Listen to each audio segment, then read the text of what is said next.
l'épaisse racine, hein, voilà. Donc là j'ai vraiment pris tout ce qui est bon à manger, quasiment. Voilà.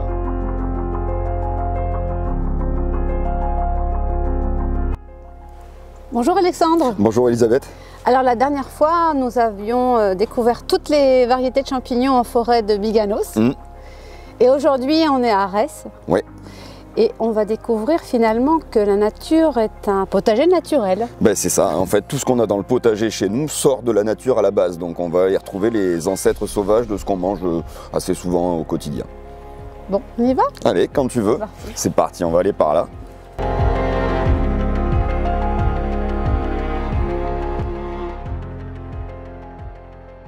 On va commencer par les bases. Donc moi là, celle qui m'intéresse, elle paye pas de mine, elle est là. D'accord. Voilà. On va la voir à plein d'endroits, sur les bords de chemin, en lisière de forêt, on peut en retrouver en jardin. C'est ce qu'on appelle les mauves. Donc les mauves, elles ont une feuille qui est très caractéristique.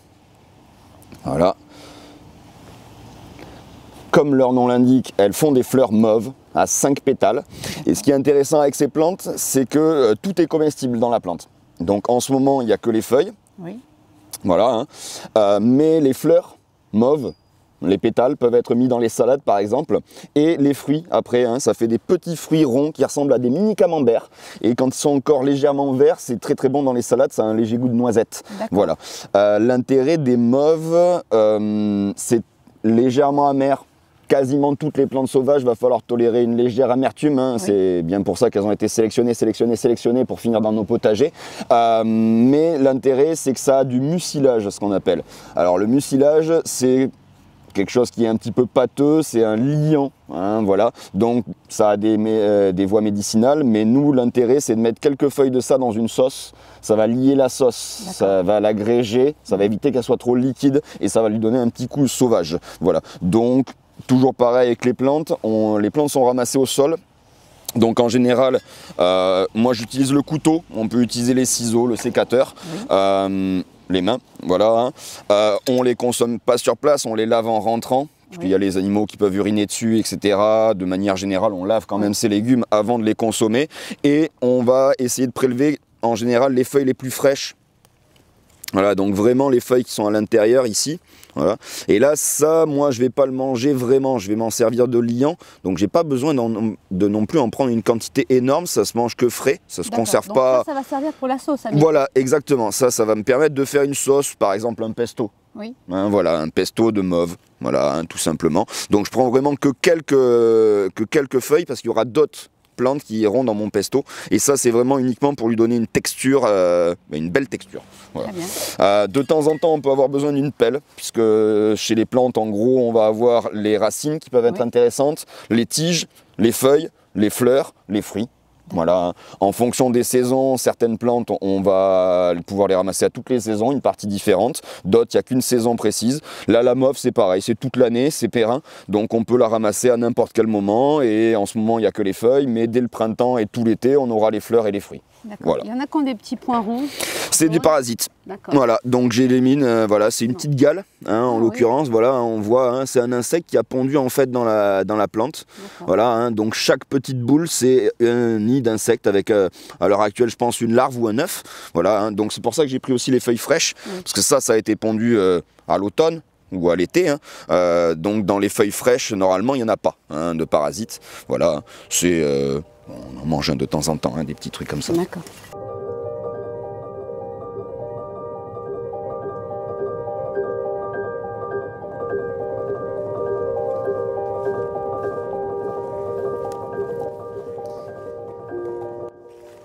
Alors là, il y a une plante que tu connais peut-être.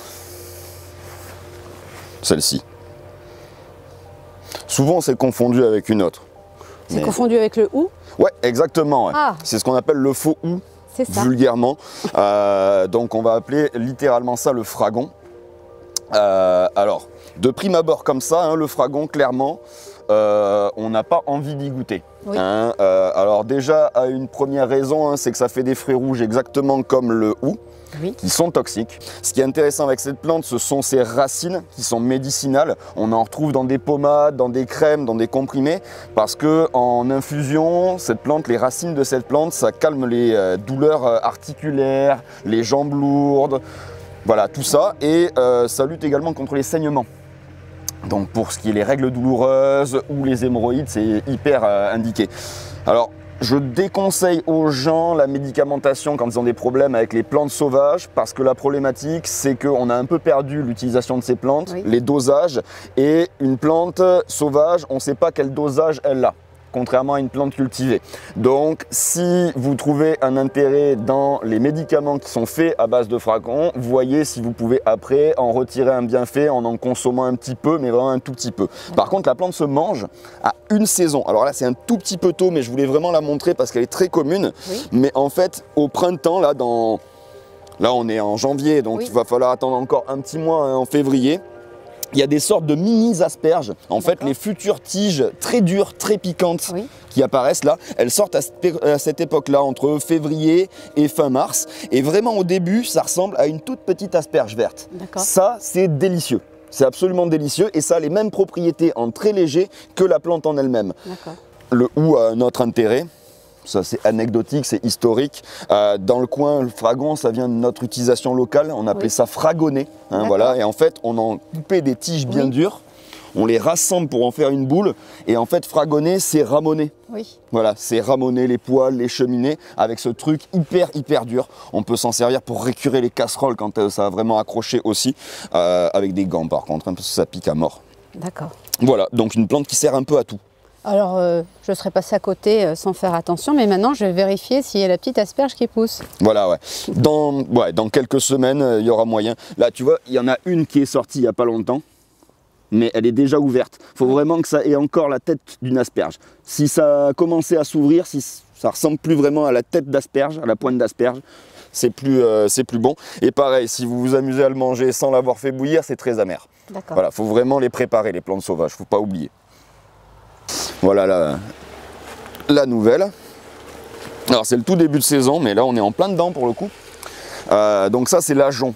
Alors il faut savoir que c'est comme vous voulez. C'est soit la dernière plante qui fleurit de l'année, Oui. soit la première. D'accord. Puisqu'en fait ça commence à peu près à Noël et ça finit en mars. Donc c'est l'une des seules plantes à fleurs dans le coin vraiment que l'on ait naturellement à l'état sauvage. C'est de la même famille que le haricot, que tous les haricots. Voilà. Ça ne se mange pas tel quel, hein, le bétail à la limite, mais les fleurs, alors il a plu toute la matinée, donc on va pas très bien le sentir, mais la fleur a une agréable odeur de noix de coco, Oh! voilà, très léger, quelque chose qui sent à peine, voilà, hein. Et on va retirer ça pour Ah oui. faire des sirops. D'accord. Voilà, donc on va faire du sirop de fleurs. Donc c'est une fleur, je vais la mélanger avec d'autres. Donc en général, je vais attendre un tout petit peu, qui est les mimosas. Voilà, et je vais faire ajon mimosa. D'accord. Voilà, hein. Donc en gros, va falloir à peu près compter, ça en fait, hein, une centaine de grammes de fleurs d'ajon Oui. et au moins 100-150 grammes de fleurs de mimosa Oui. pour pouvoir faire un sirop d'1 litre. D'accord. Voilà. Et après, pour faire les sirops, c'est très simple. Donc, chez l'ajon, il y a une légère toxicité du fruit. Oui. Donc, quand la fleur est trop mûre, c'est-à-dire quand elle commence à faner, il ne faut pas la ramasser. D'accord. Voilà. On ramasse que les fleurs fraîches, qui ne sont pas encore écloses. C'est celles qui ont le plus d'odeur et elles n'ont pas de toxicité. Donc, une fois qu'on les a ramassées, en fait, on va les nettoyer à l'eau, hein, tout simplement, comme on l'a fait. On va porter à ébullition environ 1 litre d'eau. Voilà, hein. Quand ça a atteint l'ébullition, on va couper le feu, on va plonger les fleurs dedans. Voilà. Et on va laisser retomber à température ambiante cette mixture. Voilà. Tac. Ensuite, je vais la remettre légèrement à feu doux pendant 5-10 minutes. Là, je vais essorer bien mes feuilles. Oui. Et ensuite, je vais mettre environ, alors dans les recettes, ils vous disent de mettre à peu près moitié de sucre. C'est-à-dire que pour faire 1 litre de sirop, il faut mettre à peu près 500 grammes de sucre. Moi, je trouve que c'est un petit peu abusif. Donc, je vais mettre un dé à coude de rhum. Oui. Oh. Voilà. Voilà. Et je vais mettre environ 200-250 grammes seulement de sucre. Et je vais faire réduire jusqu'à ce que ça commence à prendre une teinte un petit peu caramel et à être légèrement sirupeux. Et là, vous mettez en bouteille. C'est que du sucre, hein, quasiment. Donc du coup, au frigo, ça se garde sans aucun problème pendant 2 mois. Et si vous voulez vraiment le garder à longue distance, ben, il faut le pasteuriser, hein, avec une machine. Voilà. D'accord.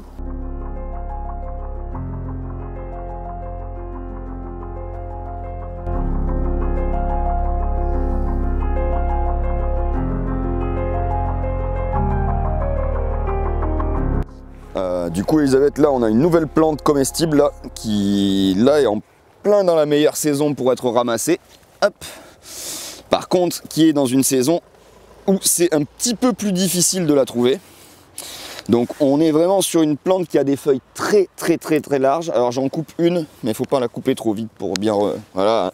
Donc c'est des feuilles, hein, on pourrait s'en faire presque un parapluie vu la météo du jour. Donc il s'agit de la bardane. Voilà. Donc la bardane, elle a des pétioles très longs, crénelés comme ça, légèrement violacés, des feuilles vraiment immenses. En soi, les feuilles sont comestibles, ça se mangerait comme des épinards, sauf que je le déconseille, c'est très amer pour le coup. Par contre, on peut manger le pétiole. Oui. Voilà, hein, et les tiges après par la suite quand elles poussent. Là, on voit un reste par exemple de tiges de l'année dernière. Alors, c'est une plante qui est bisannuelle. Faut la ramasser à la fin de sa première année. Voilà. Donc en gros, elle vit sur 2 ans. Voilà, donc elle germe, elle pousse, elle fait des forces. C'est là qu'il faut la ramasser. Et l'année suivante, elle fleurit, elle fait des graines et elle meurt. Voilà. Alors l'anecdote, c'est que la bardane, le fruit de la bardane, c'est ce qui a permis l'invention du velcro. Ah oui. Le scratch, oui. Voilà, par un Français. Mais nous, on va surtout donc consommer ça, hein, comme un petit légume. Donc pareil, on va la faire bouillir les tiges et les pétioles pendant une petite minute. Et puis après, on les pèle. Voilà, parce qu'il y a des petits poils qui peuvent être irritants. Et ensuite, on fait revenir ça comme des carottes, comme n'importe quel tubercule, quoi. Et ce qui est vraiment intéressant, en fait, c'est sa racine. Alors là, pour le coup, bon, je vais essayer de la sortir. C'est la partie la plus délicate, hein, donc je vais pas passer à côté, quand même, de ces jolis petits pétioles.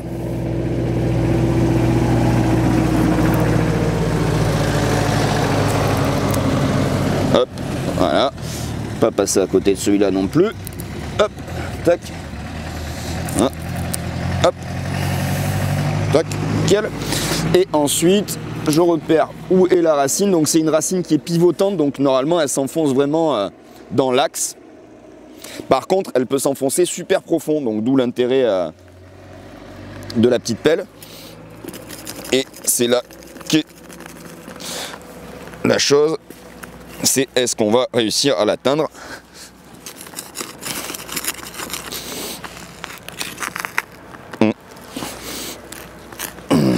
Elle a l'air d'être assez profonde, celle-là. La vache. Si ça y est. Ouais. Alors l'idéal, ce serait d'en ramasser des graines et de les faire pousser dans son jardin, ce qui est faisable. Comme ça, vous en avez toute l'année. Et si vous la plantez dans un sol un peu moins dur que celui dans lequel on est, vous n'aurez pas de mal à la ramasser.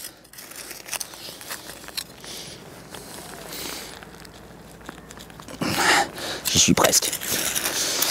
Donc vous voyez, c'est un tubercule qui pousse dans des sols caillouteux, glaiseux. Donc sur le bassin d'Arcachon, souvent au bord des chemins, tout simplement. C'est toute une galère pour récupérer une carotte. Allez, hop, je l'ai. Hop là. Waouh. Voilà. Voilà. Donc, quand on ne s'est pas trompé de plante, la tubercule est noire. Oui. Voilà. Donc la racine de la bardane est noire. Donc ce qu'on mange principalement, hein, c'est l'épaisse racine, hein, voilà. Donc là j'ai vraiment pris tout ce qui est bon à manger, quasiment, voilà. Hein. Et la bardane, elle a des super vertus médicinales. Donc là on est juste post-fête. Oui. C'est un détox. D'accord. Pur et dur. Les tiges, les pétioles et la racine, c'est hyper détox. Donc on peut en faire des infusions de la racine séchée, mais on peut la manger comme ça, comme une carotte ou comme une patate, et ça va permettre l'évacuation des toxines par le foie et les reins. Parfait. Voilà, donc c'est vraiment top ça. Donc ça paraît sale comme ça, hein, mais si vous avez un potager, hein, les carottes, tous les tubercules, on les sort comme ça. Bon ben voilà. Hein. Alors là maintenant, on va aller chercher les plantes principales que je veux mettre dans ma sauce et dans mon plat. Oh, j'ai déjà faim.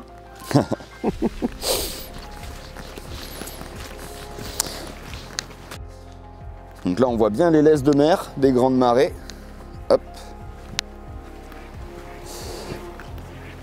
Et on a la dernière plante qui est ici. Alors, c'est pas encore tout à fait la meilleure saison. Je vais aller en prendre une belle branche que je vois ici.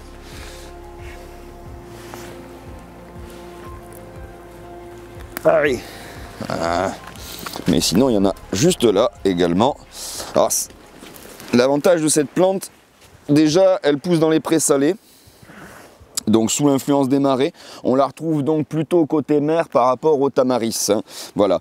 Elle est très facile à reconnaître. Donc elle est présente toute l'année. Elle est rasante et buissonnante. Hein, voilà. Hein. Et elle a des feuilles en forme d'oreille de lapin qui sont bien grasses, hein, vraiment épaisses. Voilà, hein, c'est tac. C'est gorgé d'eau. Et c'est gorgé d'eau salée, puisqu'on est dans le pré-salé. Oui. Donc elle s'appelle Aubione faux pourpier. Donc pour ceux qui s'y connaissent un petit peu en plante, le pourpier c'est une plante à feuilles grasses qu'on voit dans les jardins, etc. qui est très bonne à manger également et qui ressemble un petit peu à ça parce qu'elle est rasante, buissonnante aussi. Mais c'est pas la même espèce. Donc l'Aubione faux pourpier, il faut faire attention. Nous dans notre région, il n'y a pas de problème, mais dans le nord de la France, c'est une espèce protégée. Donc on la ramasse avec modération quoi qu'il arrive. Les plantes de manière générale, s'il y a une réglementation, on est souvent en grammes. Et en moyenne, on va dire, c'est jamais moins de 300 grammes par jour et par personne, la règle. Et c'est des plantes fraîches, donc autant les ramasser et pas en faire des grandes quantités. Les ramasser vraiment pour ce qu'on veut. Alors l'Aubione, c'est une plante déjà qui a plein de vitamines en elle. Hein. Notamment une vitamine assez peu fréquente, la vitamine PP. Voilà. Et comme la bête, donc, elle est pleine de sels minéraux. Donc elle, je la consomme de 3 manières, on va dire. Je la mets dans les soupes. Ça relève la soupe. Faut surtout pas saler quand on utilise l'Aubione. Voilà, parce qu'elle est très salée. Tiens, si tu veux goûter d'ailleurs. Oui, parce que pré-salée, voilà. Donc... Ça se mange cru. Donc tu mets ça en salade. Elle est intensément salée, oui. Voilà. Tu mets ça en salade, par exemple avec une mâche. Tu la mélanges crue en salade avec une mâche. Tu peux la manger, c'est voilà. Super, hein. Ou alors tu la mets en pur. Mais dans ces conditions-là, tu fais un assaisonnement sucré-salé, par exemple. Tu fais une vinaigrette avec du pamplemousse et de l'orange ou quelque chose comme ça. Et c'est une tuerie. Tu peux la déshydrater doucement au four. Papier sulfurisé, 60 degrés. Tu la mets 1h, 1h30. Ça fait des chips. D'accord. Et donc, tu mets ça avec des légumes, etc. À l'apéro, c'est nickel. Et si tu as trop de chips, tu les mets dans un moulin à poivre. Tu les stockes dans un placard au sec et quand on a besoin, ben, tu les broies sur un poisson, dans une soupe ou n'importe quoi et ça va te rehausser le goût de la soupe et tout. C'est vraiment parfait. Et puis on peut la consommer dans un wok. Hein. Oui. Alors quand je la fais cuire, elle, sauf en soupe évidemment, hein, c'est vraiment 1 ou 2 minutes hein, pour garder le croquant qui est très intéressant. Donc vraiment dans un wok, par exemple un wok de légumes, un wok de légumes asiatiques. Tu la mets au tout dernier moment, ça assaisonne et ça donne un petit peu de peps. Voilà. Donc l'Aubione c'est pareil, elle peut se ramasser toute l'année. C'est une plante annuelle, c'est une plante pérenne, pardon. Hein. Elle est là toute l'année. Évidemment, hein, la plupart du temps, les plantes dont on ramasse les feuilles, c'est au printemps. Hein, la meilleure saison, ça semble évident, c'est là qu'elle régénère le plus. Mais l'avantage d'une plante comme celle-ci, c'est que voilà, toute l'année, on peut la ramasser. Elle n'a pas normalement, alors je vais dire ça simplement, elle n'a pratiquement pas de confusion possible. Et de manière générale, voilà, dans le pré-salé, c'est comme on avait vu avec les champignons. On va essayer de sélectionner quelques plantes. Aujourd'hui, on en a vu 5, me semble-t-il. Voilà, quelques plantes qu'on sait reconnaître. Et à partir du moment où on maîtrise bien ces plantes, où on les a goûtées, où on sait qu'on les aime, on peut essayer d'en chercher des nouvelles. Et on va progresser comme ça petit à petit. De toute façon, voilà, ça ne sert à rien de se jeter sur tout dans la nature. Encore une fois, merci Alexandre. Eh ben de rien, je t'en prie Elisabeth. Quelle belle découverte, j'imaginais vraiment pas pouvoir me nourrir en me promenant. T'as vu ça? Et même en janvier en plus, hein, donc franchement, il y a, à tous les moments de l'année, il faut savoir qu'il y a des nouvelles plantes qui vont être possibles à ramasser. Et faut pas hésiter à venir me retrouver à Arès parce que je fais des sorties pour apprendre à les reconnaître et apprendre les différentes aux différentes saisons. Et puis en tout cas, si ça t'a plu, c'était avec plaisir. Et puis on va encore se préparer un petit truc à manger. Bah, j'ai hâte de goûter ta sauce. Avec plaisir. Le saviez-vous ? Vous pouvez aussi regarder nos émissions directement dans votre salon sur votre télévision connectée via YouTube. Comment ça marche? Téléchargez l'application YouTube, connectez-vous, abonnez-vous à notre chaîne. Vous pouvez toujours regarder nos programmes via Facebook ou sur l'application mobile Bassin Média.